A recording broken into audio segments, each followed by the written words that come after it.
ओम नमः शिवाय। हर हर महादेव। आज कार्तिक माह के शुक्ल पक्ष की त्रयोदशी तिथि और सोमवार है। कार्तिक का महीना अब अंतिम चरण में चल रहा है। 2 दिन बाद यह परम पवित्र महीना समाप्त होकर मार्गशीर्ष माह की शुरुआत हो जाएगी। तो जो भी विष्णु भक्त पूरे महीने किसी कारणवश स्नान नहीं कर पाए हैं, तो इन 3 दिनों में स्नान करके विधिवत भगवान श्री हरि विष्णु तुलसी माता की पूजा अर्चना करके उनका आशीर्वाद पा सकते हैं। आज शुक्ल माह की त्रयोदशी तिथि है। त्रयोदशी तिथि भगवान भोले शंकर को समर्पित है। इस दिन प्रदोष व्रत रखा जाता है। सोमवार का दिन भगवान शिव जी को समर्पित है और अब की बार प्रदोष व्रत सोमवार को होने के कारण इसका महत्व और भी अधिक बढ़ गया है। इस दिन व्रत रखकर भगवान शिव गौरी की पूजा करने से कई शुभ फल प्राप्त होते हैं। चंद्र दोष से मुक्ति मिलती है। जिन लोगों की कुंडली में चंद्र दोष होता है, वे इस दिन व्रत रखकर भगवान शिव जी की पूजा करने के साथ साथ सफ़ेद चीज़ों की जैसे दूध, दही, चावल आदि का दान करें तो उन्हें चंद्र दोष से मुक्ति मिलती है। अगर किसी का दाम्पत्य जीवन सही नहीं चल रहा है, तनाव और कड़वाहट भरी है, तो उन्हें सोम प्रदोष व्रत अवश्य करना चाहिए।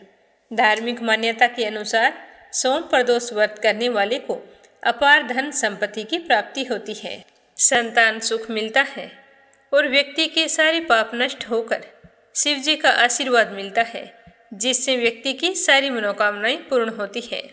और कल 4 नवंबर को कार्तिक माह के शुक्ल पक्ष की चतुर्दशी तिथि है। तो इस दिन भगवान श्री हरि विष्णु और शिव जी की एक साथ पूजा की जाती है, क्योंकि यह दिन हरि और हर के मिलने का दिन होता है। जब भगवान श्री हरि विष्णु देव शनि एकादशी के दिन 4 महीनों की योग निद्रा में जाते हैं, उससे पहले सारा कार्यभार शिव जी को सौंप कर जाते हैं। और अब इस चतुर्दशी पर शिव जी भगवान सारी सृष्टि की बागडोर पुनः विष्णु जी के हाथों में दे देते हैं। तभी से यह दिन हरि और हर के मिलने का दिन माना गया है। इस पवित्र दिन इन दोनों की एक साथ पूजा करने से सुख सौभाग्य में वृद्धि होती है। सुहागिनों के लिए यह चिर सौभाग्यदायक है। इस दिन राधा दामोदर और तुलसी शालिग्राम की पूजा की जाती है। साथ ही इस दिन कार्तिकी की पूजा करना भी बहुत ही शुभ होता है। अब आप सभी की मंगल कामना के साथ सुनते हैं आज की कथा। कल की कथा इतने श्रद्धा भाव और प्रेम पूर्वक सुनने के लिए आप सभी का बहुत बहुत धन्यवाद। भगवान श्री हरि आपकी सारी मनोकामनाएं पूर्ण करे। तो पहले अपने सुनेंगे एक छोटी सी कहानी गणेश जी भगवान की। इस कहानी में अपने सुनने वाले हैं कि गणेश जी भगवान को एक बार जगन्नाथ का रूप धारण क्यों करवाया गया था। प्रेम से बोलो गणेश गजानन की जय हो। एक छोटे से गांव में गणपति भट्ट नाम के एक ब्राह्मण रहते थे। वह वेदों और पुराणों के अच्छे ज्ञाता थे। गणपति भट्ट को लगता था कि परब्रह्मा भगवान का स्वरूप गणेश जी के जैसा ही है और उनके दर्शन मात्र से ही मुक्ति प्राप्त हो जाती है। तो वे गणेश जी भगवान के परम भगत थे। एक बार गणपति भट्ट ब्रह्म पुराण पढ़ रहे थे, तो उसमें लिखा था कि नीलगिरी में भगवान जगन्नाथ परम ब्रह्मा के रूप में प्रकट हुए हैं।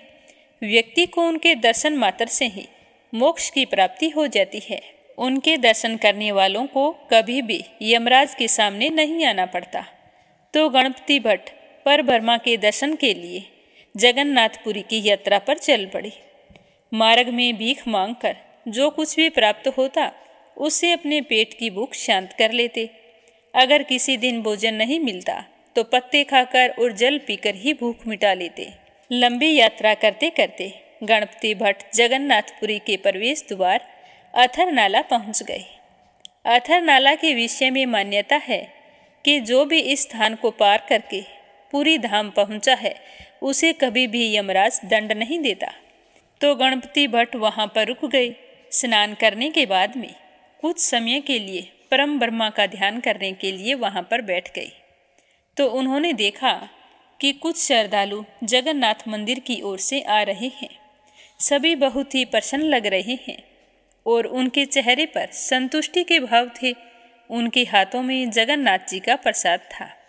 तो गणपति भट्ट ने उन भक्तों से पूछा कि आप लोग कहाँ से आ रहे हैं।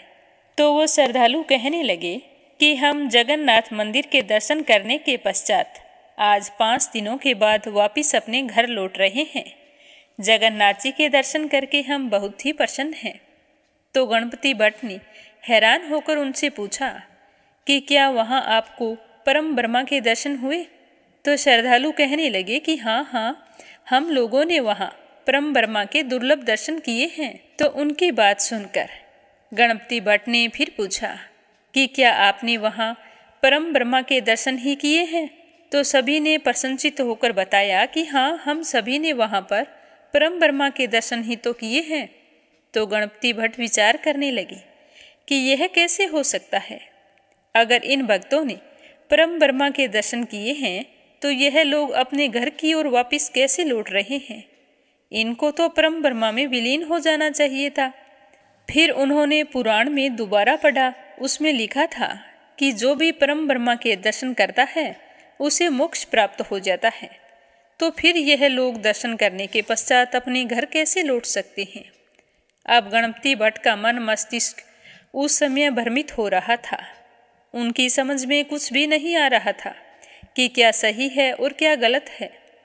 एक पल के लिए उनके मन में विचार आया कि मेरा तो इतनी दूर आना व्यर्थ हो गया, आत्महत्या करके अपना शरीर त्याग देता हूँ। फिर उन्हें पुनः ध्यान आया कि पुराणों में लिखा है कि आत्महत्या नहीं करनी चाहिए। उधर पुरी में बैठे जगन्नाथ जी भगवान समझ गए कि मेरा भक्त तो भ्रमित हो गया है। तो उन्होंने एक ब्राह्मण का रूप धारण किया और गणपति भट्ट के पास जा पहुँचे और वहाँ जाकर कहने लगे कि आप इतने विचलित क्यों लग रहे हैं। तो गणपति भट्ट ने उनकी ओर देखकर पहले तो उन्हें बड़े ही आदरपूर्वक प्रणाम किया और फिर कहा कि मैंने तो पुराणों में पढ़ा है कि नीलगिरी में परम ब्रह्मा के दर्शन होते ही मोक्ष को प्राप्त हो जाता है, लेकिन मुझे तो यहाँ आकर पता चला है कि यहाँ कोई परम ब्रह्मा है ही नहीं। तो ब्राह्मण पूछने लगा कि आपको ऐसा क्यों लगता है। तो गणपति भट्ट कहने लगे कि मैंने पढ़ा है कि जो भी व्यक्ति परम ब्रह्मा के दर्शन करता है उसका शरीर तो परम ब्रह्मा में विलीन हो जाता है, लेकिन मैंने तो भक्तों को उनके दर्शन के पश्चात अपने घर की ओर जाते हुए देखा है। अगर वास्तव में यहाँ कोई परम ब्रह्मा होता है तो वो लोग घर कैसे जा रहे थे, उन्हें मुक्ति क्यों नहीं मिली। तो ब्राह्मण के वेश में आई जगन्नाथ जी मुस्कुराते हुए बोले कि भगवान जगन्नाथ को कल्पतरु के नाम से भी जाना जाता है, अर्थात वह सबकी इच्छाएं पूर्ण करते हैं। इसीलिए जो भक्त दर्शन करने के पश्चात घर लौटने की इच्छा से आता है वह वापिस घर लौट जाता है। जिनकी जैसी कामना थी जगन्नाथ जी ने उनकी मनोकामना पूर्ण कर दी। जगन्नाथ जी के धाम में जो भक्त जैसी इच्छा लेकर आता है उसे उसी के अनुसार फल मिलता है। इसीलिए यह मत सोचो कि यहाँ परम ब्रह्मा के दर्शन नहीं होते। तो ब्राह्मण की बात सुनकर गणपति भट्ट का मन बदल गया और वह जगन्नाथ जी के दर्शन करने के लिए जगन्नाथपुरी धाम की ओर चल पड़े। जिस दिन गणपति भट्ट जगन्नाथ मंदिर में सिंह द्वार पर पहुँचे उस दिन संयोग से स्नान पूर्णिमा थी। उस समय जगन्नाथ जी बलभद्र और सुभद्रा माता को स्नान मंडप में ले जाकर स्नान करवाया जा रहा था। हजारों की संख्या में भक्त अपने देवता के दर्शन करने के लिए वहां पर आए हुए थे। तो गणपति भट्ट ने भी वहां जगन्नाथ जी के दर्शन किए। गणपति भट्ट का दृढ़ विश्वास गणेश जी पर था। उनका विश्वास था कि परम ब्रह्मा का चेहरा गणेश जी जैसा है। जब उनको जगन्नाथ जी का चेहरा गणेश जी जैसा दिखाई नहीं दिया तो वो उनको बिना प्रणाम किए निराश होकर लौट आए। अपने भक्त को निराश होकर जगन्नाथ भगवान कैसे जाने देते। तो जगन्नाथ भगवान ने उसी रात राजा के एक सेवक को सपने में दर्शन दिए। जगन्नाथ जी भगवान कहने लगे कि मेरा भक्त इतनी दूर से मेरे दर्शन के लिए आया था, लेकिन मेरा चेहरा गणेश जी जैसा नहीं था, तो वह निराश होकर लौट रहा है। इसीलिए तुम तुरंत जाओ और उसे वापस बुला कर लाओ और उससे बोलो कि वापस आकर गणेश जी मुख के दर्शन करें। तो यह सुनकर राजा का सेवक तुरंत उठा और गणपति भट्ट को ढूंढने के लिए चल पड़ा। गणपति भट्ट बहुत ही उदास होकर जा रहा था तो उसके पास पहुंचकर वह कहने लगा कि आप तो बहुत ही भाग्यशाली हैं। जगन्नाथ भगवान आपको स्वयं दर्शन देना चाहते हैं, अतः आप मेरे साथ पुनः मंदिर चलें, जहां आपको परम ब्रह्मा के दर्शन होंगे।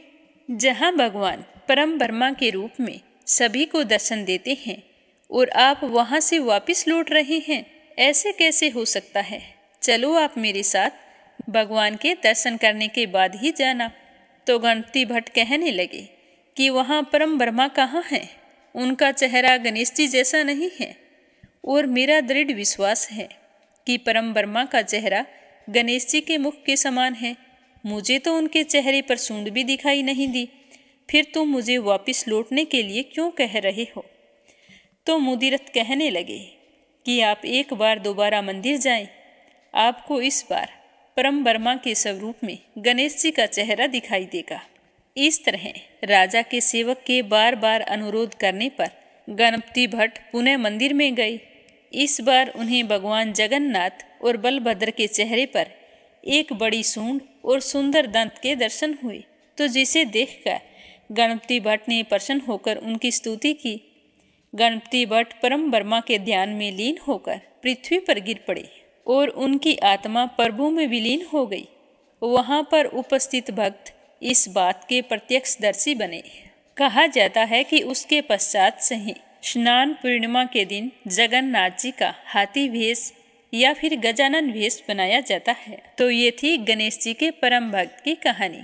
बोलो गणेश गजानन की जय हो। बोलिए लक्ष्मीपति नारायण की जय हो। किसी गांव में एक बूढ़ी माई रहती थी। उसके परिवार में एक बेटा और एक बहू भी साथ रहते थे।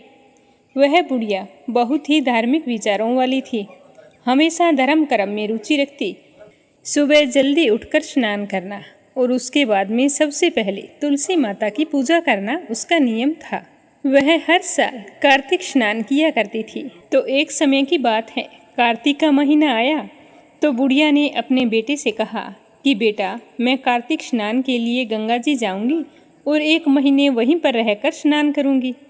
तो अपनी माँ की बात सुनकर बेटे ने अपनी पत्नी से कहा कि माँ कार्तिक स्नान के लिए गंगा जी जा रही है और 1 महीना वहीं पर रहेगी, तो तुम ऐसा करो 30 लड्डू बनाकर एक डिब्बे में रख देना। रोज़ाना स्नान और पूजा पाठ करने के बाद में माँ आराम से वो लड्डू खा लेगी। तो यह सुनते ही उसकी बहू को गुस्सा आ गया। उसने अपने पति को कुछ नहीं कहा, बोली ठीक है रख दूंगी। तो बुढ़िया अपने जाने के लिए कुछ ज़रूरी सामान और कपड़े वगैरह रखे तो बहू ने लाकर एक डिब्बा दे दिया और कहा कि लो माँ जी, आपके बेटे ने कहा है तो मैंने आपके लिए ला दिया। तो ना उसने कहा कि इसके अंदर कुछ नहीं है, आपके बेटे ने तो लड्डू बनाने को कहा था, पर मैं तो खाली डिब्बा लेकर आई हूँ। वो चुपचाप अपनी सास को वह डिब्बा पकड़ाकर चली गई। तो उसकी सास बहुत ही प्रसन्न होते हुए खुशी खुशी वो डब्बा अपनी थैले में रख लिया और अपने बेटे के साथ चल दी। तो उसका बेटा अपनी माँ को लेकर गंगा जी चला गया और वहाँ जाकर अपनी माँ को झोंपड़ी बनाकर दे दी। तो वह झोंपड़ी में रहने लगी और उसका बेटा वापस घर आ गया। अपनी माँ से कह कर आया था कि माँ, जब महीना पूरा होगा तो मैं तुम्हें लेने के लिए आऊँगा। तो बुढ़िया सुबह जल्दी उठी, उठकर स्नान किया, तुलसी माता की पूजा की और उसके बाद में जो बहू ने खाली डिब्बा दिया था उसे लेकर बैठ गई। जैसे ही बुढ़िया ने उस डिब्बे को खोला तो वो तो सचमुच लड्डुओं से भरा था। तो यह देखकर बुढ़िया बहुत ही खुश हुई और कहने लगी कि मेरी बहू कितनी अच्छी है, मेरा कितना ख्याल रखती है। यह सोचती हुई जैसे ही वो लड्डू निकाल कर खाने लगी तो हनुमान जी वहाँ पर बंदर के रूप में आकर सामने बैठ गए और बूढ़ी माई से लड्डू मांगने लगे। कहने लगे कि मुझे तो बहुत जोरों की भूख लगी है। तो बुढ़िया ने खुशी खुशी वह लड्डू हनुमान जी के रूप में आई बंदर को दे दिया। उसने उस लड्डू को खा लिया। अब उस बंदर का तो रोजाना का नियम बन गया, जैसे ही बुढ़िया लड्डू खाने बैठती तो सामने आकर बैठ जाती, तो बुढ़िया लड्डू उसे दे देती। तो इस तरह बंदर के रूप में आकर हनुमान जी ने 30 दिनों तक बुढ़िया के सारे लड्डू खा लिए। जैसे ही कार्तिक का महीना समाप्त हुआ और बुढ़िया वापस जाने के लिए तैयार हो रही थी तो हनुमान जी वहाँ पर प्रकट हो गए और उन्होंने बुढ़िया की उस कुटिया की जगह एक सुंदर महल खड़ा कर दिया। अब तो बुढ़िया का पूरा महल धन दौलत से भर गया। उसकी काया निरोगी हो गई, अन्न धन से उसका महल भर गया। जैसे ही उसका बेटा उसे लेने के लिए आया तो वो देखने लगा कि मेरी माँ को मैं यहाँ पर झोंपड़ी में छोड़कर गया था। यहाँ पर तो ना माँ दिखाई दे रही है और ना झोंपड़ी दिखाई दे रही है। तो उसने अड़ोसियों पड़ोसियों से पूछा कि मैं 1 महीने पहले मेरी माँ को यहाँ पर छोड़कर गया था, वो कहाँ गई? तो सारे लोग कहने लगे कि इस महल के अंदर ही तुम्हारी माँ रहती है। उनकी तो धर्म कर्म में खूब रुचि थी, तो यह सब कुछ उसे भगवान ने दिया है। तो यह देखकर बेटा बहुत ही खुश हुआ और अपनी माँ के पास जाकर चरण स्पर्श करके कहने लगा कि माँ, मैंने तो आपको पहचाना ही नहीं, आप पर तो सचमुच भगवान की कृपा हुई है। और कहने लगा कि हे कार्तिक के दामोदर, मेरी माँ की सदैव रक्षा करना। अब वह खूब सारे धन धान्य के साथ अपनी माँ को वापस ले आया। जैसे ही वो अपने घर में गए तो उसकी पत्नी ने माँ बेटे को देखा तो उसके गुस्से का कोई ठिकाना नहीं रहा। वह अपनी सास को इतनी धनी और सुखी देखकर जल भुन गई और मन ही मन सोचने लगी कि अगले साल मैं भी मेरी माँ को कार्तिक स्नान के लिए भेजूंगी। इस बुढ़ी की तरह मेरी माँ भी धनवान हो जाएगी। उस नासमझ के मन में यह बात नहीं आ रही थी कि यह बुढ़ी नहीं तेरी सास है और इसके पास जो धन है वो तुम्हें ही काम आने वाला है। पर उसने अपनी मूर्खता के चलते 1 साल तक इंतजार किया और जैसे ही कार्तिक का महीना आया तो अपनी माँ को संदेशा भिजवाया कि माँ, तुम तैयार हो जाओ, कार्तिक स्नान के लिए गंगा जी जाना है। और अपनी माँ के लिए खूब सारे घी और मेवे डालकर लड्डू बना दिए और कहा कि माँ, यह पूरा का पूरा डब्बा लड्डुओं से भरा है, रोजाना पूजा पाठ करने के बाद में लड्डू खा लेना। तो उसकी माँ लड्डू देखकर तो बहुत खुश हुई, पर उसका कार्तिक स्नान का कोई मन नहीं था। अनमने मन से वह अपने दामाद के साथ गंगा जी चली गई। वहाँ जाने पर उसके दामाद ने झोंपड़ी बना दी और कहा कि सासू माँ, अब आप यहीं पर रहिए, मैं 1 महीने बाद आपको लेने के लिए आऊँगा।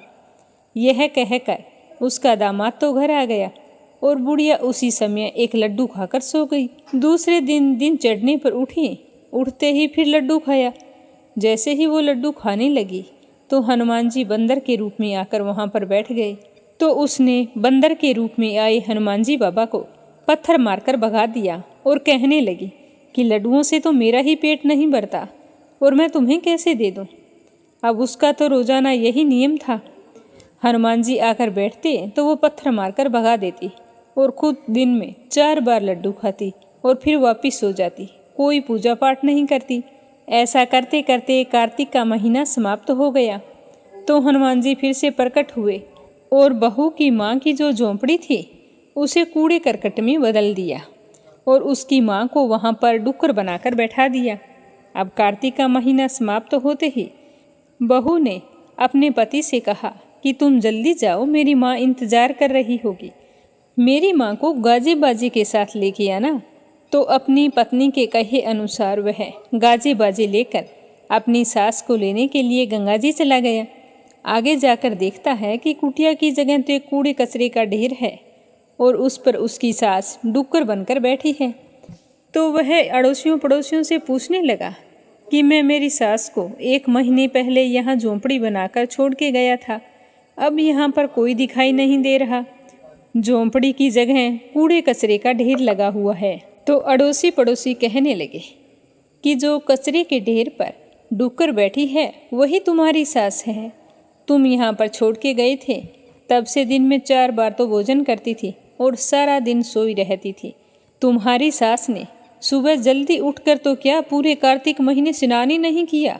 जब इनका मन ही नहीं था तो आप यहाँ क्यों छोड़ के गए थे। तो बेचारा क्या कहता, मन ही मन सोचने लगा कि पत्नी का आदेश था, अगर नहीं छोड़कर जाता तो 2 वक्त की रोटी से भी चला जाता। तो वह डुक्कर बनी सास को लेकर घर के लिए रवाना हो गया और घर पर उसकी पत्नी अपनी माँ का बड़ी ही बेसब्री से इंतजार कर रही थी कि मेरी माँ आएगी और खूब सारा धन लेकर आएगी। लेकिन ये क्या, पतिदेव आए तो अकेले निराश और साथ में डुक्कर बनी हुई उसकी माँ, तो अपनी माँ की हालत देखकर उसे बड़ा ही दुख हुआ। वह अपने पति से कहने लगी कि मेरी माँ की ये हालत कैसे हुई। तो उसका पति कहने लगा कि तुम्हारी माँ की धर्म कर्म में कोई रुचि नहीं थी, तो आपने कार्तिक स्नान के लिए भेजा ही क्यों? तो वो कहने लगी कि मुझे क्या पता था, मैं तो सोच रही थी कि मेरी माँ भी बेचारी धनवान हो जाएगी, पर मेरी माँ तो आगे से ही गई, अब ये सही कैसे होगी? यह सोचते हुए दोनों पति पत्नी विद्वान पंडितों के पास गए। जाकर उसने पूछा कि पंडित जी, मेरी सास कार्तिक स्नान करने गई थी तो वो तो धनवान बनकर आई थी, और अब की बार मेरी सास को कार्तिक स्नान के लिए मैं छोड़कर आया था। जब मैं 1 महीने बाद उन्हें लेने के लिए गया तो झोंपड़ी की जगह कचरे का ढेर था और उसके ऊपर मेरी सास डुक्कर बनी बैठी थी। तो आप बताइए कि इसका क्या कारण हो सकता है? तो उन विद्वान पंडितों ने कुछ देर तक सोच विचार करके कहा कि तुम्हारी माँ ने सच्चे मन से कार्तिक स्नान किया था और पूरे महीने भूखी रही थी, क्योंकि अपने हिस्से का जो लड्डू था वो हनुमान जी के रूप में आए हुए बंदर को खिला देती थी। तो वह बहू मन ही मन सोचने लगी कि बुढ़िया के पास लड्डू कहाँ से आए, मैंने तो खाली डिब्बा भेजा था। तो वो विद्वान पंडित कहने लगे कि इसीलिए तुम्हारी माँ पर कार्तिक देवता का आशीर्वाद बरसा है, लेकिन तुम्हारी सास ने पापी मन से यह कार्य किया है।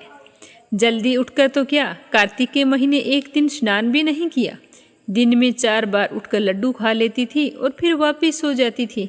जब हनुमान जी बंदर के रूप में इसके सामने आते तो यह पत्थर मारकर भगा देती थी।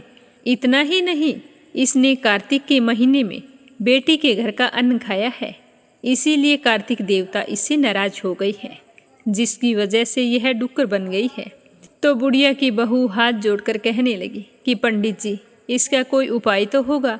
यह कहकर हाथ जोड़कर वो दीन विनती करने लगी और कहने लगी कि मुझसे गलती हो गई, मैंने अपनी सास और माँ में बहुत ज़्यादा फर्क रखा था, जबकि मेरी सास बहुत ही अच्छे विचारों वाली है, फिर भी मैंने उनका कभी कहना नहीं माना। और जब वो कार्तिक स्नान के लिए जा रही थी तो अपने गुस्से के चलते मैंने उनके साथ खाली डिब्बा रख दिया। तो वो विद्वान पंडित कहने लगी कि बेटा, देर आए दुरुस्त आए, अब तुम ऐसा करना कि अपनी सास की खूब सेवा करना। सुबह जल्दी उठकर उन्हें स्नान करने के लिए पानी डालना। जब तुम्हारी सास स्नान कर ले तो बचे हुए पानी से तुम्हारी माँ को स्नान कराना, तो यह फिर से ठीक हो जाएगी। तो दोनों पति पत्नी पंडित जी का धन्यवाद करते हुए घर आ गए। घर आते ही बहू ने अपनी सास के पैर पकड़कर माफ़ी मांगी और कहा कि माँ जी, मुझसे गलती हो गई, जो मैंने आपका कभी भी सम्मान नहीं किया, हर बात पर आपका अपमान करती रही।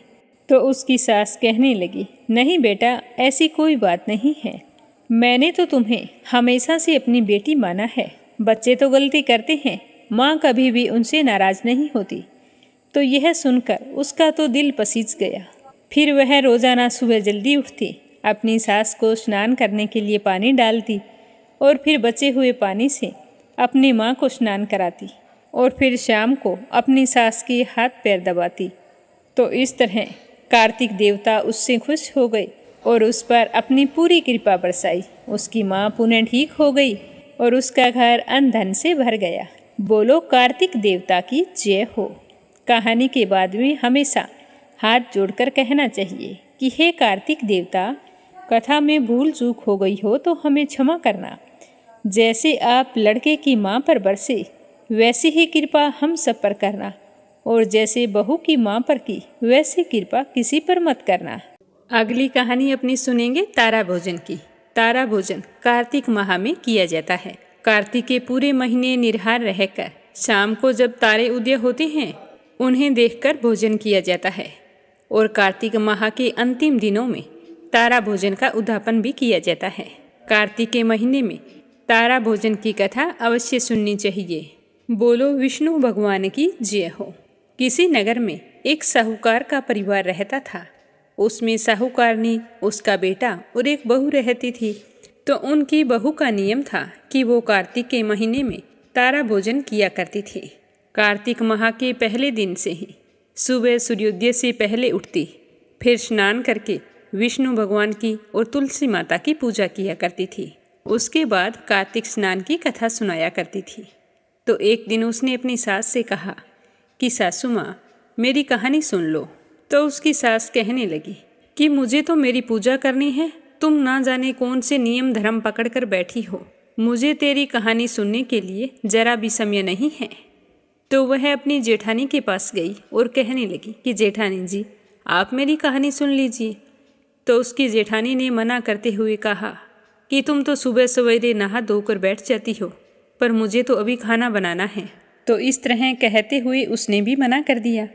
फिर उसने अपनी देवरानी से कहा, तो देवरानी ने भी बहाना बना दिया कि मेरा बच्चा छोटा है, अभी उठने वाला है, उसे देखना पड़ेगा। अगर मैं कहानी सुनने बैठ गई और वो रोने लगा तो मैं क्या करूँगी। तो यह कहकर देवरानी ने भी बहाना बना लिया। तो फिर वह अपनी ननंद के पास गई और कहने लगी कि ननंद बाईसा, आप तो मेरी कहानी सुन लीजिए, सूर्योदय होने वाला है। तो ननंद बाईसा कहने लगी कि मेरे ससुराल से मुझे बुलावा आया है और मुझे जाने के लिए तैयारी करनी है। तुम तो कहानी लेके बैठ जाओगी, इतना समय मेरे पास नहीं है कि मैं तुम्हारी कहानी सुनती ही रहूं। तो इस तरह सबके मना करने पर वह उदास हो गई और अपने पति के पास जाकर बोली कि आप ही मेरी कहानी सुन लीजिए। तो उसके पति ने कहा कि मुझे तो अभी व्यापार देखना है, कहानी सुनने का समय मेरे पास नहीं है। तो वह बेचारी चुपचाप बैठी रही, सोचने लगी कि आज मैं मेरी कहानी किसे सुनाऊं। तो फिर वह पड़ोसन के पास जाती है और कहती है कि बहन, तुम मेरे कार्तिक माह की कथा सुन लो। तो उसकी पड़ोसन खुशी से तैयार हो जाती है और कहती है कि बहन रुको, मैं अभी स्नान करके आती हूँ। स्नान करके वो बड़े ही श्रद्धा भाव से प्रेम पूर्वक अपनी पड़ोसन से कहानी सुनती है। सुनकर कहती है कि बहन, कहानियाँ तो बहुत अच्छी हैं, अब से तुम रोजाना मुझे ही सुना दिया करो। तब पूरे महीने वो दोनों कहानियाँ सुनती है और बड़े ही श्रद्धा भाव से भगवान श्री हरि विष्णु और तुलसी माता की पूजा करती है। तो इस तरह बहू ने पूरे कार्तिक मास तारा भोजन किया। तो जैसे ही कार्तिक का महीना पूरा हुआ तो भगवान उससे बहुत ही प्रसन्न हुए और उसके लिए स्वर्ग से विमान भेजा। जैसे ही उनके घर विमान आया तो सबसे पहले सास ने देखा तो वो भागकर विमान के पास गई। तो उसकी बहू कहने लगी, नहीं माँ जी, तुम्हारी पूजा करो, मैं तो ना जाने क्या करती रहती हूँ। तो उसकी सास चुपचाप घर के अंदर आ गई। फिर उसकी जेठानी गई, कहने लगी कि देवरानी जी मुझे भी साथ ले चलो। तो वो कहने लगी, नहीं जेठानी जी, आप मेरे साथ चलेंगे तो भोजन कौन बनाएगा, आपको तो देरी हो रही है, तुम भोजन बनाओ। तो इतने में उसकी देवरानी आ गई, कहने लगी कि जेठानी जी मुझे अपने साथ ले चलो। तो देवरानी की बात सुनकर वो बोली कि तुम अपने बच्चे को संभालो, तुम मेरे साथ चली गई तो तुम्हारे बच्चे का क्या होगा, मैं तो ऐसे ही सुबह ही नहा धोकर बैठ जाती हूँ, मेरे कोई काम तो है नहीं। तो देवरानी भी वापस आ गई। फिर उसकी ननंद आई, वो कहने लगी कि भाभी साहब मुझे ले चलो। तो वो कहने लगी कि तुम्हारे ससुराल से समाचार आ जाएगा तो तुम्हें अपने ससुराल की तैयारी करनी होगी, तो तुम जाओ और अपने ससुराल जाने की तैयारी करो। तभी उसका पति आ जाता है और कहता है कि मुझे तो साथ लेकर चलोगी। तो वो बोली, नहीं, मैं तुम्हें साथ कैसे लेकर जाऊं, तुम्हें अपना व्यापार देखना है, तुम्हारे पास कहाँ समय है। जब तुम लोगों के पास कहानी सुनने के लिए समय नहीं था तो आज मेरे साथ जाने के लिए समय कहाँ से आ गया। तभी उसकी पड़ोसन आ गई और कहने लगी कि बहन मुझे तो ले चलो, मैंने तो तुम्हारी कहानी सुनी है। तो बहू कहने लगी कि हाँ बहन तुम चलो, क्योंकि एक तुम ही हो जिसने पूरे कार्तिक के महीने मेरी कहानी सुनी है। तो दोनों विमान में बैठकर स्वर्ग जाने लगी। तभी रास्ते में बहू को घमंड हो गया और सोचने लगी कि कार्तिक के पूरे महीने व्रत मैंने किया और इसने तो सिर्फ कहानी सुनी है, इसीलिए मुझे स्वर्ग का वास मिलना चाहिए। ये तो कहानी सुनने के कारण ही स्वर्ग में जा रही है, ना कोई व्रत किया, सिर्फ स्नान करके तुलसी में जल डाला है, फिर भी इसे मेरी वजह से स्वर्ग का वास मिलेगा। तो बहू इस तरह से मन में विचार करते हुए जा रही थी कि अचानक से भगवान ने उसे विमान से नीचे फेंक दिया। तो वो कहने लगी कि भगवान आपने ऐसा क्यों किया, मेरा क्या अपराध है, अपराध तो बताइए। तो भगवान कहने लगे कि तुझे अभिमान हो गया है, इसीलिए तू अब धरती पर ही रहे और स्वर्ग में सिर्फ तेरी पड़ोसन जाएगी, क्योंकि इसने पूरे सरदाबाब से तुम्हारी सारी कहानियों को सुना है। इसने कभी नहीं कहा कि तुम सुबह सवेरे आ जाती हो, मेरे काम करने का टाइम होता है, मुझे भोजन बनाना है, कोई भी बहाना नहीं किया और ना कभी तुम पर गुस्सा हुई। और आज तुम्हारे मन में जो कुविचार आ रहे हैं उसके कारण तुम्हें स्वर्ग में वास नहीं मिल सकता। तो वो कहने लगी कि भगवान, मुझसे गलती हो गई, अब मेरा प्रायश्चित कैसे होगा आप बताइए। तो भगवान कहने लगे कि अब से तुम आने वाले 3 साल तक तारा भोजन करेगी, तभी तुझे स्वर्ग की प्राप्ति होगी। तो बहू वापस घर आ गई। तो घर आते ही उसकी देवरानी, जेठानी, उसका पति और सास उसे देखकर बोले कि तुम वापस क्यों आ गई। तो वो कहने लगी कि माँ जी क्या बताऊँ, मुझे मेरे तारा भोजन पर घमंड हो गया था और जिसके मन में पूरी श्रद्धा और प्रेम ना हो तो उसे स्वर्ग का वास नहीं मिल सकता। तो भगवान ने मुझे बीच रास्ते से ही नीचे फेंक दिया और मुझे कहा था कि अब से तू 3 साल तक नियम से तारा व्रत करेगी और मन में किसी तरह का कपट नहीं लाएगी, तो ही तुझे स्वर्ग का वास मिलेगा।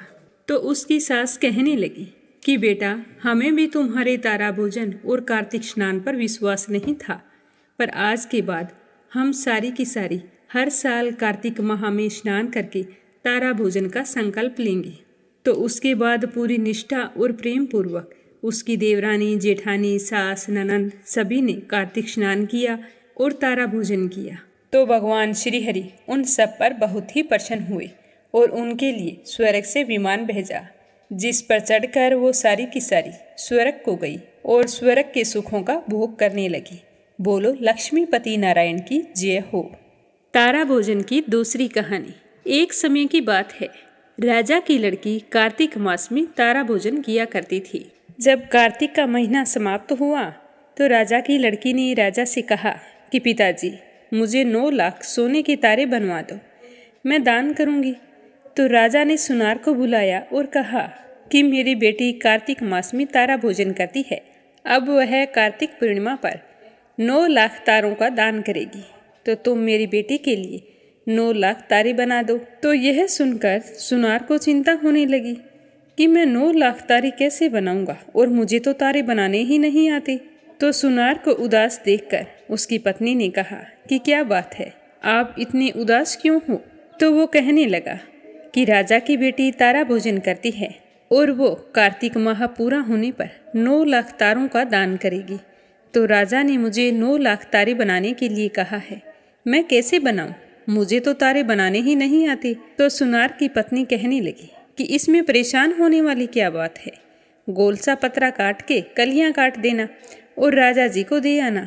तो सुनार ने ऐसा ही किया, 9 लाख तारे बनाकर राजा को दे दिए। तो राजा की बेटी ने 9 लाख तारे और बहुत सारा धन और कपड़ों का दान किया। तो भगवान का सिंहासन डोलने लगा। भगवान ने कहा कि देखो, मेरे नेम व्रत पर दूसरा कौन आ गया है। तो 3 कुंटों में देखा तो कोई दिखाई नहीं दिया। चौथे कुंट देखा तो राजा की लड़की तारा भोजन करके दान पुण्य कर रही थी। तो भगवान ने कहा कि जाओ उसे लेकर आओ, उसने व्रत किए हैं। तो भगवान के दूत उसके पास आए और कहने लगे कि चलो, भगवान ने तुम्हें बुलाया है। तो वो कहने लगी कि मैं अकेले नहीं जाऊंगी, मैं तो सारी प्रजा को और उस सुनार को जिसने मेरे लिए तारे बनाए हैं और जिसने मेरी कहानी सुनी है, उन सब को लेकर जाऊंगी। तो दूत उसके लिए एक बड़ा सा विमान लेकर आया। तो वह कहने लगी कि हाँ, अब मैं चलूंगी। तो सारों को विमान में बैठाकर वो बड़ी ही खुशी से चल पड़ी। लेकिन जाते जाते रास्ते में राजा की बेटी को अभिमान हो गया। वो सोचने लगी कि अगर मैं तारा भोजन ना करती तो पूरे गांव को स्वर्ग का वास कैसे मिलता। कार्तिक स्नान करके तारा भोजन मैंने किया है और स्वर्ग का वास सारी प्रजा को मिल गया है। तो भगवान के दूत ने उसे नीचे गिरा दिया। तो वो कहने लगी कि मुझे नीचे क्यों गिराया है, मेरा क्या अपराध है। तो दूत कहने लगा कि तुम्हें तुम्हारे ऊपर घमंड हो गया है, इसीलिए तेरा सारा पुण्य नष्ट हो गया है। फिर बाकी प्रजा को लेकर जैसे ही दूत भगवान के पास पहुँचे तो भगवान ने कहा कि इन सब में से तारा भोजन करने वाली लड़की कौन सी है। तो दूत कहने लगे कि उसे तो हम रास्ते में ही छोड़ आए, क्योंकि उसे अपने आप पर बहुत ही घमंड हो गया था। तो भगवान बोले कि नहीं नहीं, वो तो नादान है, उसे लेकर आओ, उसने कार्तिक स्नान किया है, सारा भोजन किया है और कितना दान पुण्य किया है, मैं उससे बहुत ही खुश हूँ। तो राजा के दूत पृथ्वी लोक पर जाकर उस लड़की को लेकर आए। लड़की ने आते ही कार्तिक के भगवान से बार बार क्षमा मांगी। कहा कि क्षमा क्षमा क्षमा क्षमा क्षमा क्षमा क्षमा कर दो भगवान। तो इतनी बार क्षमा कहने पर भगवान उस पर बहुत ही प्रसन्न हुए। कार्तिक मास में तारा भोजन करने के पुण्य से राजा की लड़की को भगवान श्री हरि विष्णु के चरणों में स्थान प्राप्त हुआ। हे कार्तिक दामोदर जी भगवान, जैसे राजा की लड़की को स्वर्ग में वास मिला, वैसे ही सबको देना। जो भी आपकी इस कहानी को श्रद्धा भाव से सुने, सुनाए या फिर इसका प्रचार करे, उसकी सारी मनोकामना पूर्ण करना। बोलो विष्णु भगवान की जय हो। अब अपने सुनते हैं शालिग्राम जी की कथा। पुराने समय की बात है, एक गांव में एक बुढ़िया रहती थी। वह हमेशा से ही शालिग्राम जी की सेवा करती थी। हर साल कार्तिक के महीने पूरे नियम से कार्तिक स्नान करती और तुलसी शालिग्राम की पूजा किया करती थी। अपना अधिकतर समय भगवान विष्णु जी की सेवा में ही अर्पित किए रखती थी। एक बार कार्तिक का महीना आया तो बूढ़ी माई के मन में विचार आया कि मैं पुष्कर स्नान करके आऊं। तो वह मन ही मन सोचने लगी कि स्नान करने तो मैं चली जाऊंगी, पर मेरे शालिग्राम की सेवा और तुलसी में जल कौन सिंचेगा। तो काफ़ी देर विचार करने के बाद वह अपनी पड़ोसन के पास गई और जाकर कहने लगी कि बहन, मैं पुष्कर जा रही हूँ और तुम्हें एक काम सौंप कर जा रही हूँ, उसे अच्छे से करना। मेरे घर शालिग्राम जी और तुलसी जी हैं, उन्हें अपने घर ले आओ और जब तक मैं पुष्कर से लौट कर ना आऊँ तब तक तुम्हें उनकी सेवा करनी है। तो पड़ोसन कहने लगी कि बहन, मैंने तो कभी जीवन में कार्तिक स्नान नहीं किया, ना कभी कोई पूजा पाठ किया है। तुम मुझे बता दो कि क्या करना है, मैं वैसे ही कर दूंगी और तुम आराम से पुष्कर जा आना। तो वह बूढ़ी माई कहने लगी कि बहन, सुबह सवेरे इनको उठाना है और गंगा जी से लोटा भरकर पानी का लाना है। आते समय बगीचे से फूल भी तोड़ लाना। भगवान को जल व कच्चे दूध से नहलाना, चंदन का तिलक लगाना, पुष्प चढ़ाना, तुलसी चढ़ाना, दूध का भोग लगाना और दोपहर को जो भी तुम रसोई में भोजन बनाओ उसका भोग लगा देना और तुलसी जी में 1 लोटा जल सींच देना। शाम के समय एक घी का दीपक जला देना। बस मेरी तो ऐसी ही सेवा है। अगर बहन तुम ऐसा कर दो तो तुम्हारा बड़ा एहसान होगा। मेरी बहुत इच्छा है कि मैं पुष्कर स्नान करके आऊँ। अब बूढ़ी हो चली हूँ, पता नहीं कब भगवान का बुलावा आ जाए। तो पड़ोसन ने अपनी सहमति दे दी। अब बूढ़ी माई तो पुष्कर चली गई। अब दूसरे दिन वह सुबह जल्दी उठी। पहले खुद ने स्नान किया और फिर जैसा बूढ़ी माई ने कहा था सब कुछ वैसा ही किया और जब भोजन बनाया तो भगवान को थाली में भोग परोस दिया और कहा कि भगवान भोग लगाओ। थोड़ी देर बाद आकर देखा कि चलो थाली ले आती हूँ, बर्तन साफ करूँगी। तो यह सोचकर वह शालिग्राम जी के पास गई तो देखा दूध तो ज्यों का त्यों पड़ा है। तो उसे देखकर बड़ी चिंता हुई और कहने लगी कि हे भगवान, आपकी मालकिन आएगी तो मुझे भला बुरा कहेगी कि मेरे भगवान को दुबला कर दिया। अभी तो वो 1 महीने आने वाली नहीं है। तुम हो कि पहले दिन ही कुछ खा नहीं रहे हो, तो 1 महीना कैसे बीतेगा। तो इस तरह काफ़ी देर तक मान मनोहार करती रही, लेकिन भगवान ने भोग नहीं लगाया। फिर वो कहने लगी कि हे भगवान, जब तक आप भोग नहीं लगाओगे तो मैं भी कुछ भी नहीं खाऊंगी, भूखी प्यासी जमीन पर बैठी रहूंगी। यह कहकर वो वहीं पर बैठ गई। तो भगवान सोचने लगे कि अब तो दर्शन देने होंगे, वरना 1 महीने में मैं तो दुबला होऊंगा या नहीं, ये तो दुबली हो जाएगी। और फिर भगवान दर्शन देने के लिए तैयार हो गई। छोटा सा मोर मुकुट, पीताम्बरधारी रूप लेकर पाटे पर बैठ गई। दूध उठाकर पी लिया, थाली में जो भोजन था वो जीम लिया। अब रोजाना ऐसा ही होता रहता। एक दिन भगवान ने उससे कहा कि तुम कहो तो मैं गौएं चरा लाऊं।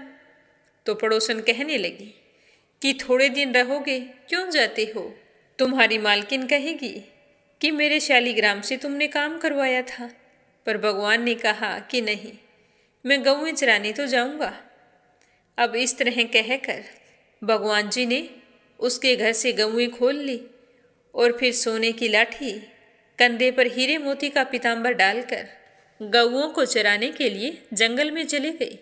गऊएं बड़ी आराम से पूरा दिन चरती रही और शाम को लेकर आ गई। अब रोजाना पड़ोसन जो भी भोजन परोसते, भगवान तो बड़े प्रेम से खा लेते और गऊओं को लेकर जंगल में चले जाते। इस तरह महीना कब बीत गया पता ही नहीं चला। बुढ़िया घर आ गई। आते ही सोचने लगी कि पहले स्नान कर लेती हूँ, घर की अच्छे से सफाई कर लेती हूँ, फिर शालिग्राम और तुलसी को ले आऊँगी। तो बुढ़िया ने घर की साफ सफाई की, मंदिर में गंगा जल छिड़का, घी का दीपक जलाया और फिर पड़ोसन के पास गई। तो पड़ोसन उसे देखकर बहुत ही खुश हुई और कहने लगी कि बहन, पुष्कर से आ गए, पता ही नहीं चला। तुम्हारी यात्रा कैसी रही? तो बूढ़ी माई कहने लगी कि मेरी यात्रा तो अच्छी रही, मेरी तबीयत की छोड़, मेरा शालिग्राम दे, मैं उसे लेने आई हूँ। तो पड़ोसन कहने लगी कि बहन, शालिग्राम तो शाम को आएंगे, तब ले जाना, अभी तो वो गऊँ चराने जंगल में गए हैं। तो बुढ़िया शालिग्राम जी के लिए जिद करने लगी और दोनों में झगड़ा हो गया। बुढ़िया कहने लगी कि तू झूठ बोल रही है, कभी शालिग्राम भी गऊँ चराने जाते हैं क्या? तो पड़ोसन कहती है कि मुझे ये तो पता नहीं, लेकिन मेरी गऊँ चराने तो गए हैं। तो दोनों जोर जोर से झगड़ने लगे। हाथापाई की नौबत आ गई। सारे गांव के लोग शोर शराबा सुनकर इकट्ठे हो गए। तो पड़ोसन उनसे कहने लगी कि आप लोग बुढ़िया को समझाओ, 1 महीना निकल गया है तो शाम तक सब्र करे, शाम को शालिग्राम जी आएंगे, तब उन्हें ले जाना। पर ये तो मान नहीं रही, कहती है कि तू झूठ बोल रही है। तो बुढ़िया चुपचाप धरना देकर बैठ गई, किसी से कुछ नहीं कहा। वो सोचने लगी कि पुष्कर जाकर आई हूँ और इस तरह सबसे गाली गलौज करूँगी तो मेरा तो पुण्य ही व्यर्थ हो जाएगा। इससे अच्छा है कि मैं यहीं पर बैठी रहूँ। तो वो मौन व्रत धारण करके उसी के आंगन में बैठ गई। पड़ोसन बेचारी कहती कि बहन, कितने लंबे सफ़र से आई हो, चाय दूध पी लो, भोजन कर लो, कुछ तो खाओ, थक गई होंगी। पर बुढ़िया पड़ोसन की बात का कोई भी जवाब नहीं दे रही थी। तो परेशान होकर पड़ोसन भी उसके पास बैठ गई। अब बुढ़िया ने आंख बंद कर ली और हाथ जोड़ लिए, भगवान का स्मरण करने लगी। दोपहर से शाम हो गई। शाम होते ही भगवान आ गए और गऊओं को उनकी जगह छोड़कर मंदिर में विराजमान हो गए। तो पड़ोसन बुढ़िया से कहने लगी कि बहन, जाओ, तुम्हारे भगवान आ गए हैं और उन्हें ले जाओ।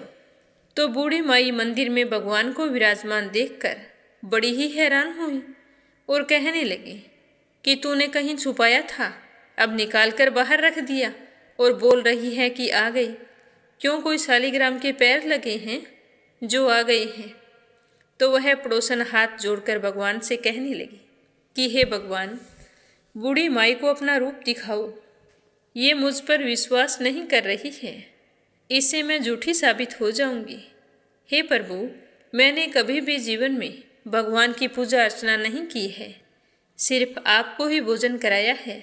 हे प्रभु, आप प्रत्यक्ष दर्शन दो। तो इस तरह पड़ोसन के कहने पर भगवान ने मोर मुकुट पीताम्बर भर हाथ में सोने की लाठी लेकर दर्शन दिए और बूढ़ी माई से कहा कि हे माई, अब तो तुम्हें भरोसा है। तो बूढ़ी माई तो अपनी आंखों के सामने यह चमत्कार देखकर हैरान हो गई और भगवान के चरणों में गिर पड़ी। कहने लगी कि हे प्रभु, मुझे माफ़ कर दो, मुझे नहीं पता था, मैंने तुम्हारी कितनी निष्ठा से पूजा की थी, फिर भी आपने मुझे कभी दर्शन नहीं दिए। तो भगवान कहने लगे कि हे माई, तुम्हारी पड़ोसन भोली वाली थी, इसे पता भी नहीं था कि भगवान सच में भोग लगाते हैं या नहीं लगाते। तो इसने निश्चय कर लिया कि जब तक मैं भोजन नहीं करूँगा, ये भी भोजन नहीं करेगी। तो मुझे मेरी भोली भक्तन पर दया आ गई और मुझे दर्शन देने पड़े। फिर बुढ़िया को आशीर्वाद देते हुए भगवान अंतर्ध्यान हो गए। यह सब देखकर बूढ़ी माई की आंखों से आंसू बह रहे थे। वह हाथ जोड़कर पड़ोसन से कहने लगी कि बहन, मुझे माफ कर दो। मुझे नहीं पता था कि शालिग्राम भगवान ने तुम्हें सच में दर्शन दिए हैं। मैंने तो शालिग्राम और तुलसी की पूजा में सारी उम्र गुजार दी और तूने तो थोड़े ही समय में भगवान का आशीर्वाद प्राप्त कर लिया। तो दोनों के बीच की कड़वाहट दूर हो गई और दोनों ने एक दूसरे को गले से लगा लिया। बूढ़ी माई को पड़ोसन ने अच्छे से भोजन करवाया और कहा कि बहन, मैं तो कहती हूँ कि रात भर यहीं पर आराम करो, हम बातें करेंगे, सुबह सवेरे चली जाना। तो बूढ़ी माई वहीं पर रुक गई और सुबह शालिग्राम भगवान को लेकर अपने घर आ गई। फिर उसी तरह नित्य नियम से शालिग्राम जी की पूजा और सेवा करने लगी। हे शालिग्राम भगवान, जिस तरह आपने भोले भक्तों को दर्शन दिए, वैसे सबको देना जो आपकी इस कथा को प्रेम भाव से सुने, पूरी श्रद्धा रखे, पूरा विश्वास रखे, उनकी सारी मनोकामनाएं पूर्ण करना। बोलो शालिग्राम भगवान की जय हो। अब अपने सुनते हैं राधा रानी की कहानी।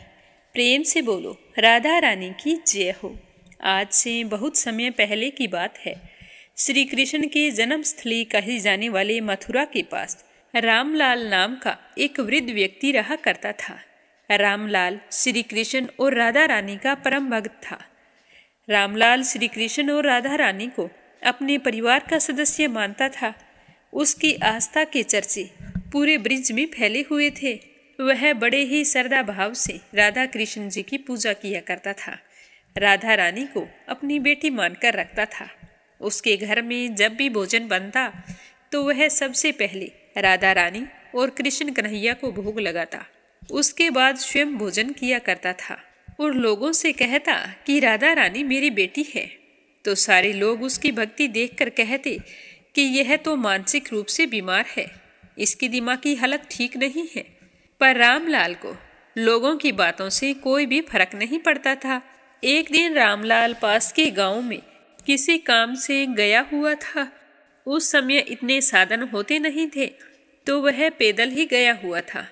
पूरे दिन सारा काम निपटाया और काम समाप्त होने पर घर की तरफ चल पड़ा। चलते चलते उसे बीच रास्ते में बहुत ही जोरों की प्यास लग गई, परंतु मार्ग में कहीं भी पानी नहीं मिला। तो उसकी हालत तो बहुत ही खराब हो रही थी। तो वह पैदल ही पानी की खोज में नंदगांव जा पहुंचा। वहां देखा कि एक कुएं के ऊपर कई कन्याएं पानी भर रही थी। तो वहां जाकर वो कहने लगा कि बेटी, मैं बहुत प्यासा हूँ, क्या मुझे पानी पिला सकती हो? तो उनमें से एक कन्या ने उत्तर दिया कि रुकिए बाबा, मैं आपको अभी पानी पिलाती हूँ। तो वह कन्या कुएं से पानी खींचने लगी। तो रामलाल ने उस कन्या से पूछा कि बेटी, यह कौन सा गांव है? तो वह कन्या कहने लगी कि बाबा, यह तो नंदगांव है। तो रामलाल कहने लगा कि मैं यहाँ पानी नहीं पी सकता। तो वह कन्या कहने लगी कि बाबा, क्या बात है, आप यहाँ पानी क्यों नहीं पी सकते? तो वह कहने लगा कि यह तो हमारी राधा रानी का ससुराल है और बेटी के ससुराल का पानी पीना पाप का भागी होने के बराबर होता है और मैं यह पाप नहीं कर सकता। तो रामलाल के मुंह से इस तरह की बातें सुनकर वहां पानी भर रही सारी कन्याएं उसका भक्ति भाव देखकर हैरत में पड़ गई और रामलाल जैसे तैसे वहां से खड़ा हुआ और आगे चल पड़ा।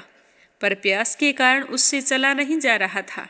उसे चक्कर आ रहे थे, आंखों के आगे धुंधला सा नजर आ रहा था।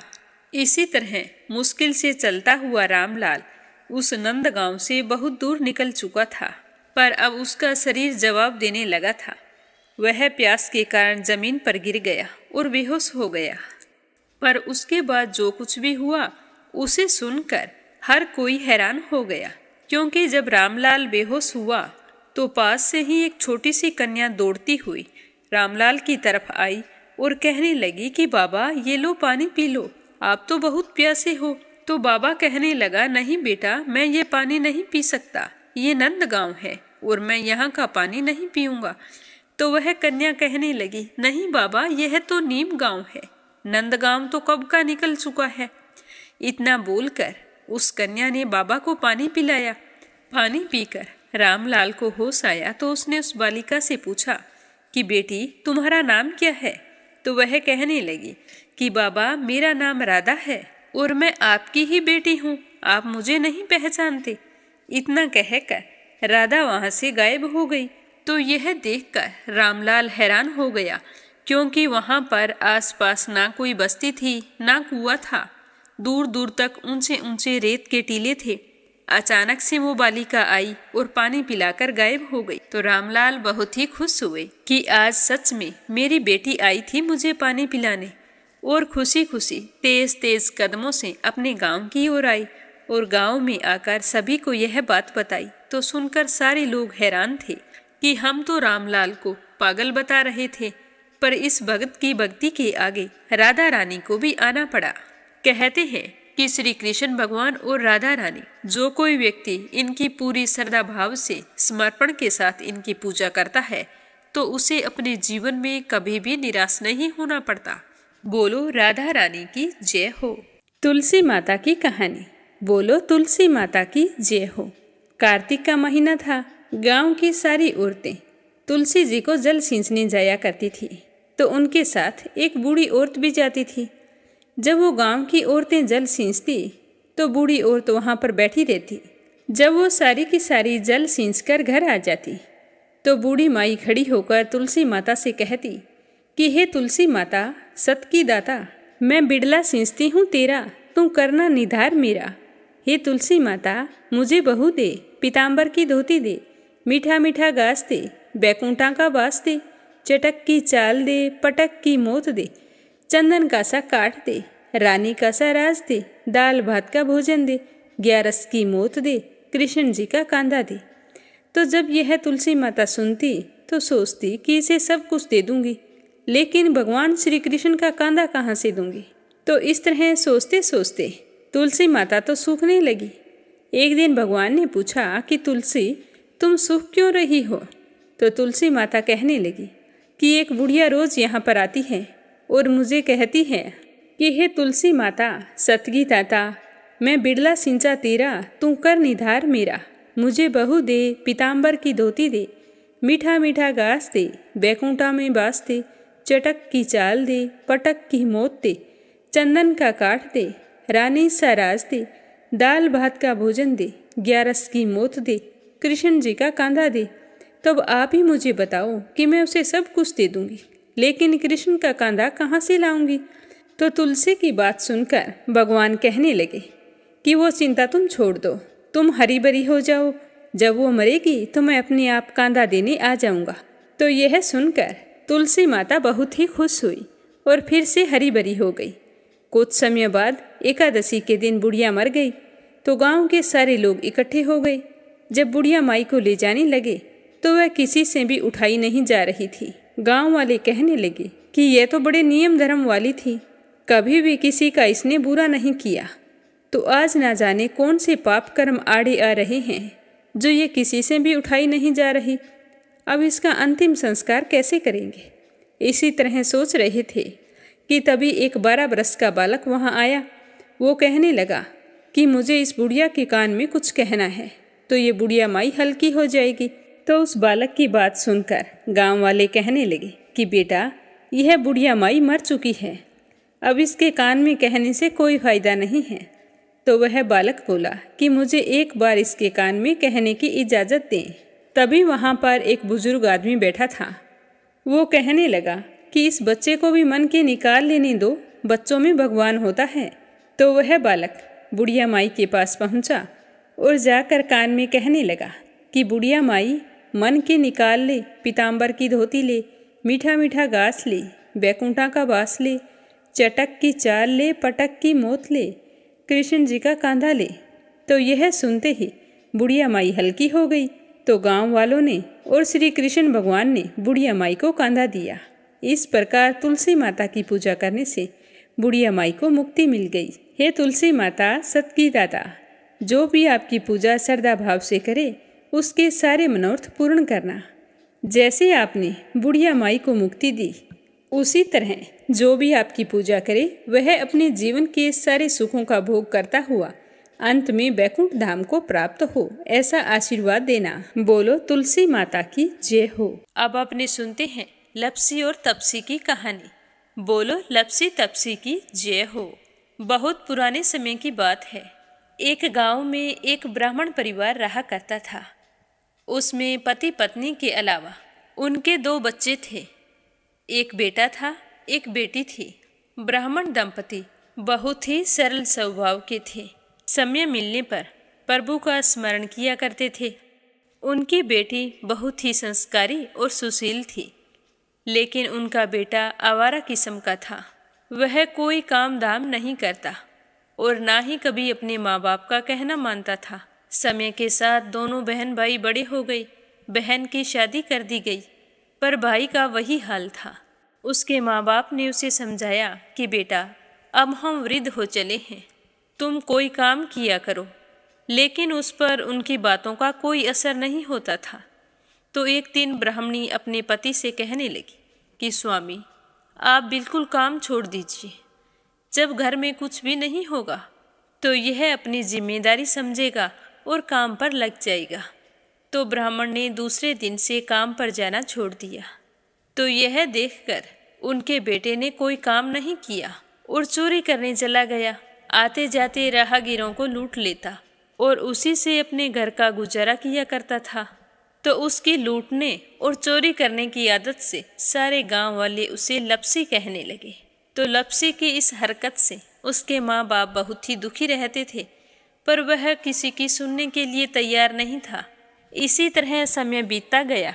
एक दिन की बात है कि लपसी एक पीपल के पेड़ पर बैठा था। तभी शिव पार्वती जा रहे थे। पार्वती माता गहनों से लदी हुई थी। तो लपसी उन्हें देखकर सोचने लगा कि सूरत के कितने गहने हैं, आज ये सारे के सारे लूट लूँगा तो मुझे कई महीनों तक चोरी नहीं करनी पड़ेगी। तो वह लूटने के इरादे से पीपल की ओट में होकर बैठ गया। जैसे ही शिव पार्वती वहाँ से जाने लगे तो लपसी एकदम से शिव पार्वती के सामने आकर कहने लगा कि जल्दी से जितने सारे गहने पहन रखे हैं उतार दो। तो पार्वती माता कहने लगी कि तुम चोरी क्यों करती हो, तुम्हें पता है चोरी करना पाप है।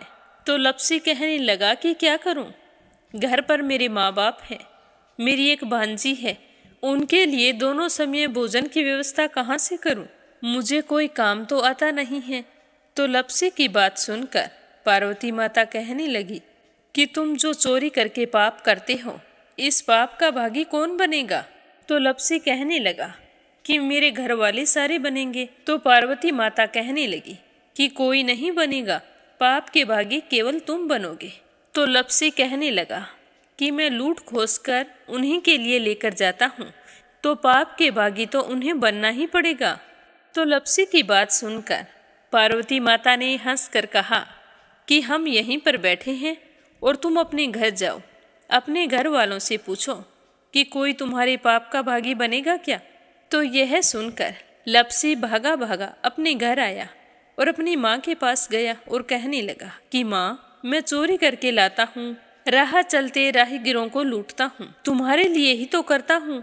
तो तुम मुझे एक बात बताओ, चोरी करने से जो पाप लगता है तो आप मेरे पाप के भागी बनोगे। तो लपसी की बात सुनकर उसकी माँ कहने लगी कि बेटा, मैंने तो तुमसे नहीं कहा कि तुम चोरी करके लाओ, तुम कमा कर लाओ, हमें तो 2 वक्त की रोटी चाहिए, मैं तो तुम्हारी पाप की भागी नहीं बनूंगी। तो माँ के मुंह से इस तरह की बात सुनकर लपसी तो हैरान हो गया। फिर वह अपने पिताजी के पास गया और जाकर कहने लगा कि पिताजी, मैं जो कुछ भी लूट खोस के लाता हूँ वो आपके लिए ही तो लाता हूँ। देखो मैंने लूट कर कितना धन इकट्ठा कर लिया है, कितने ऐशो आराम हैं तुम्हारे। अगर मैं चोरी नहीं करता तो क्या ये सब हमें मिलता। पिताजी, मैं तुमसे एक बात पूछता हूँ कि चोरी करने से पाप लगता है, तो उस पाप में आप मेरे भागीदार बनोगे क्या। तो लपसी की बात सुनकर उसके पिताजी कहने लगे कि बेटा, मैंने नहीं कहा कि तुम चोरी करके लाओ, तुम कमा कर लाओ, मैं तुम्हारे पाप का भागी नहीं बनूंगा। तो माँ बाप के मुंह से इस तरह की बात सुनकर वह बहुत ही उदास हुआ और सोचने लगा कि मैं कितने महीनों से चोरी कर रहा हूँ, ना जाने मुझ पर कितना पाप चढ़ गया है, और ये तो बोल रहे हैं कि पाप के भागी हम नहीं बनेंगे, तो अब क्या होगा। तो वह बड़े ही दुखी मन से शिव पार्वती से मिलने के लिए चल पड़ा। जैसे ही घर से बाहर निकलने लगा तो उसकी छोटी सी भांजी दरवाजे पर खेल रही थी। उसे पता नहीं था कि पाप पुण्य क्या होता है, तो वो कहने लगी कि मामा, पाप की भागी मैं बनूंगी। तो उसके इस तरह कहते ही लपसी ने उसे गोद में उठाया और चल पड़ा। शिवजी भगवान और पार्वती माता के पास जाकर कहने लगा कि घर वालों ने पाप का भागी बनने से मना कर दिया है और एक यही है जो पाप की भागी बनने को तैयार है। फिर लपसी बड़े ही दीन स्वर में कहने लगा कि हे भगवान, मैं समझ गया हूँ कि चोरी करना पाप है। आज तक जो मैंने काम किया वो बहुत ही गलत था, लेकिन अब मैं इसका प्रायश्चित करना चाहता हूँ। अब तुम ही बताओ, मुझे मेरे पापों से मुक्ति कैसे मिलेगी। तो उसकी बात सुनकर शिव पार्वती बहुत ही खुश हुए और लपसी को कच्चे सूत का एक छोटा सा गोला देते हुए कहा कि लपसी, ये सूत लो और इस पीपल के चारों ओर परिक्रमा लगाओ।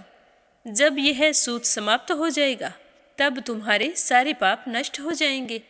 तो यह सुनकर लपसी बहुत ही खुश हुआ।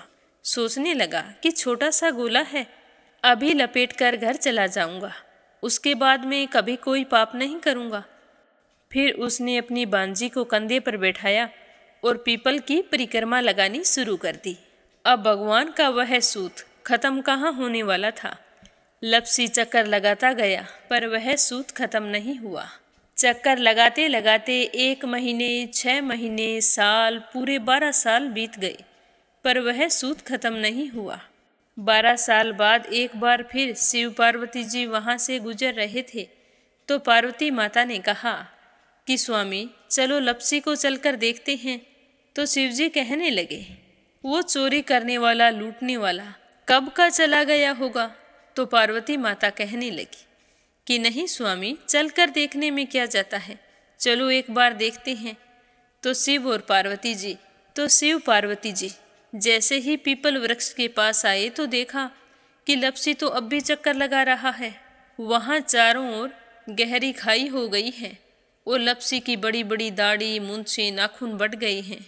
तो यह देखकर पार्वती माता ने कहा कि देखो स्वामी, आप तो कह रहे थे कि वो कब का ही चला गया, देखो इसके मन में सच्ची भक्ति है। तो पार्वती की बात सुनकर शिवजी ने कहा कि चलो अभी देख लेता हूँ। तो यह कहकर शिवजी ने एक सोने का कड़ा लपसी के आगे फेंक दिया। तो लपसी ने झट से उसके ऊपर पैर कर लिया।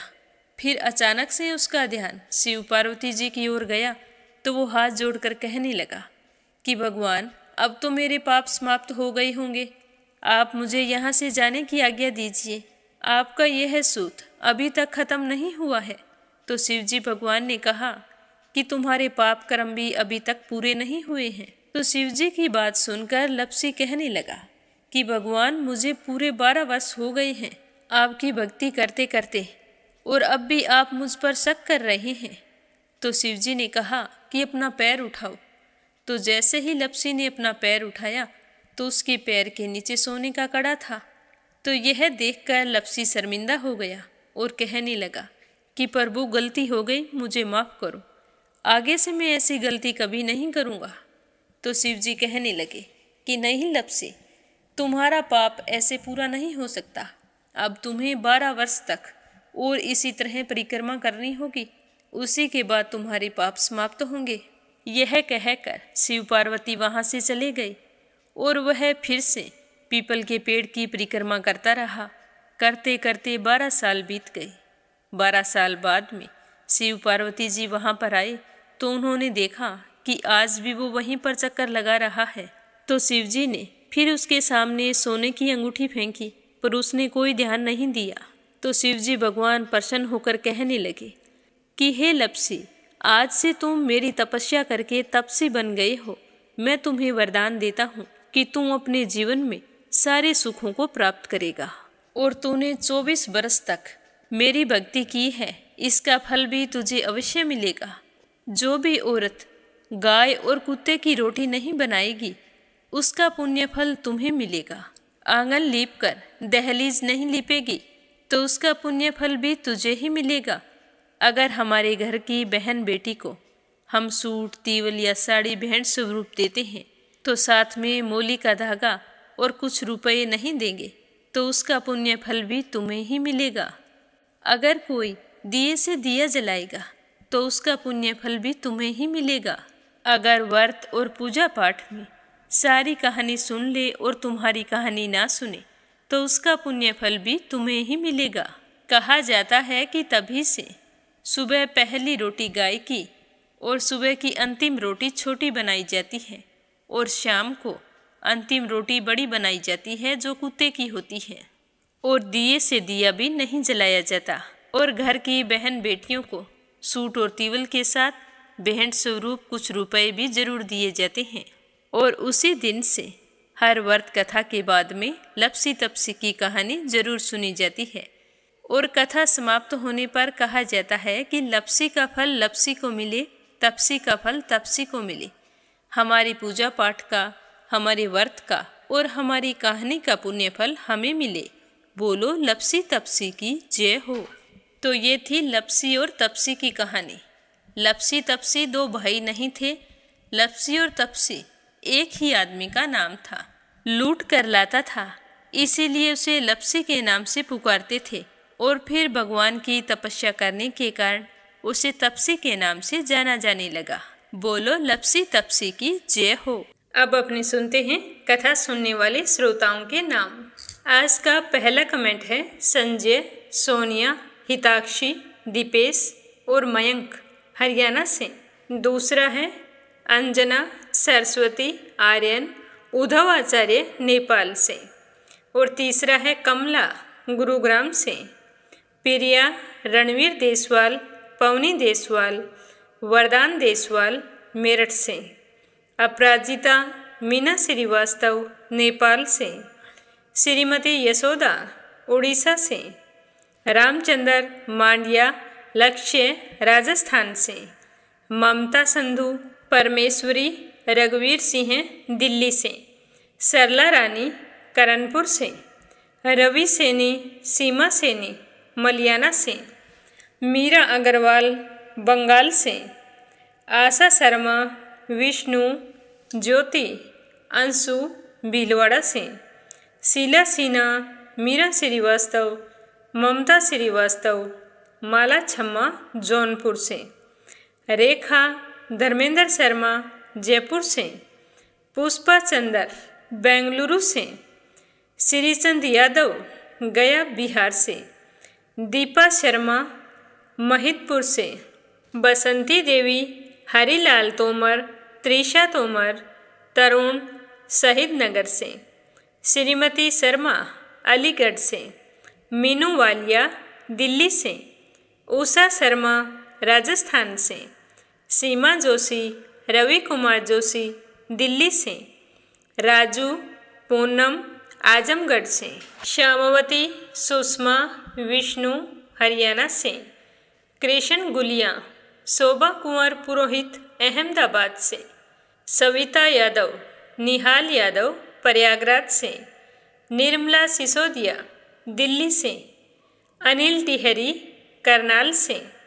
संध्या अग्रवाल, लक्ष्मी साहू, ओडिशा से। विमल, दिल्ली से। दीपक कुमारी शर्मा, मिष्टी पाल, संगीता पाल, मेरठ से।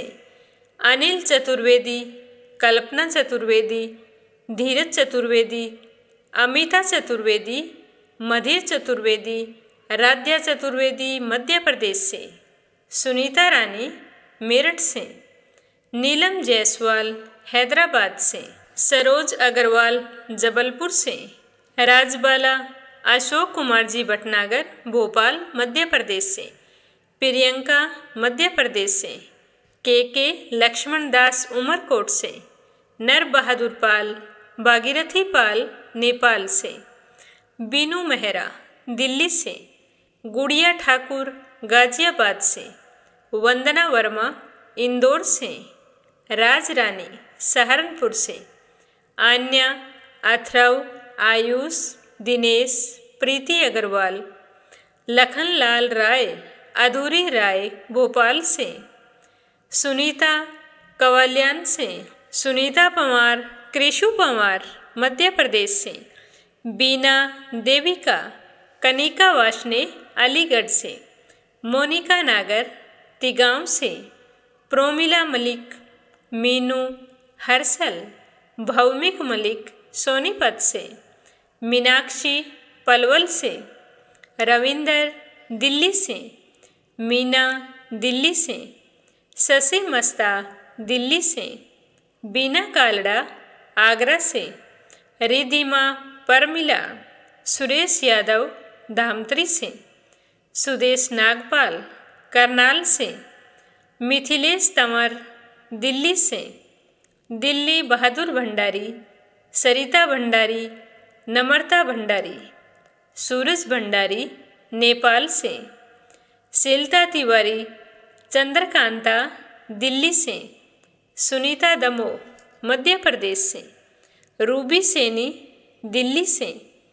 कोमल निर्मल मुंबई मीरा रोड से, ललिता मोदी बीकानेर से, नेसी मौर्य हरियाणा से, स्वाति शर्मा भीलवाड़ा से, राज रानी काजल निशु सहारनपुर से, मंजू कौशिक शहादरा से, रूपाली हरिद्वार से, सुनीता मल्होत्रा कनाडा से, स्मिता सीताराम गायकवाड़ महाराष्ट्र से, राधा रोहिला दिल्ली से, माया देवी दिल्ली से, मंजू सूरत से, नंदा पांडुरंग पुजारी ब्रह्मपुरी महाराष्ट्र से, रुक्मणी शर्मा अंबाला से, इंदिरा देवी आजमगढ़ से, दुलारी केवट इटारसी से, सुमन चांदोरा जोधपुर से, शशि देवी लखनऊ से,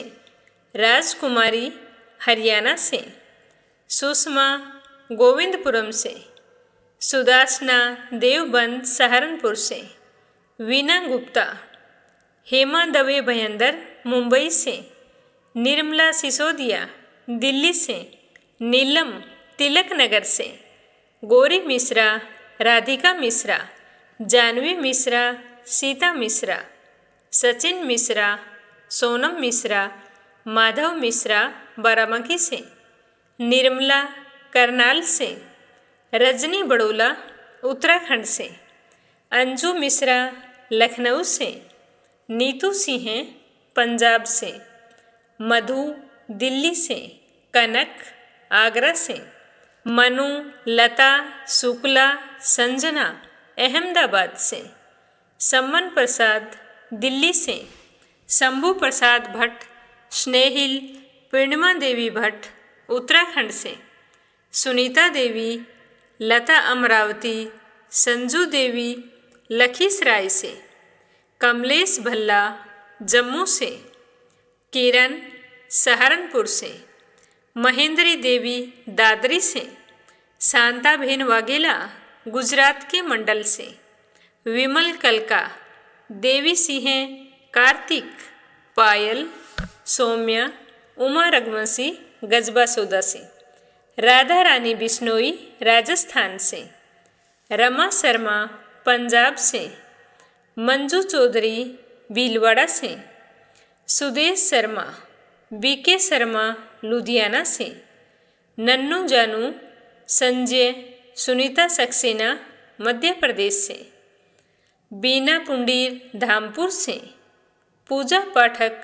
उत्तराखंड देहरादून कोशानी से, अपराजिता मधुलिका, मनीषी कश्मीरी सावित्री अनुभव भोपाल से, जयश्री पंवार गोरखनाथ पंवार महाराष्ट्र से, रुचि भूपेंद्र अग्रवाल, सीताराम जायसवाल शकुंतला जायसवाल वाराणसी से, सुनीता गौड़ दिल्ली से, सुरेश पाल पानीपत से, पुष्पा चंदर बेंगलुरु से, कमलेश लाल रुड़की से, सुशीला मित्तल अमेरिका से। आप सभी श्रोताओं का बहुत बहुत धन्यवाद। अपना साथ और सहयोग हमेशा यूं ही बनाए रखना। कार्तिक के बाद में मार्गशीर्ष माह के जो अध्याय प्रस्तुत किए जाएंगे उन्हें भी श्रद्धापूर्वक सुनना। श्री हरि आपकी सारी मनोकामनाएं पूर्ण करे। इसी कामना के साथ ओम नमः शिवाय, हर हर महादेव।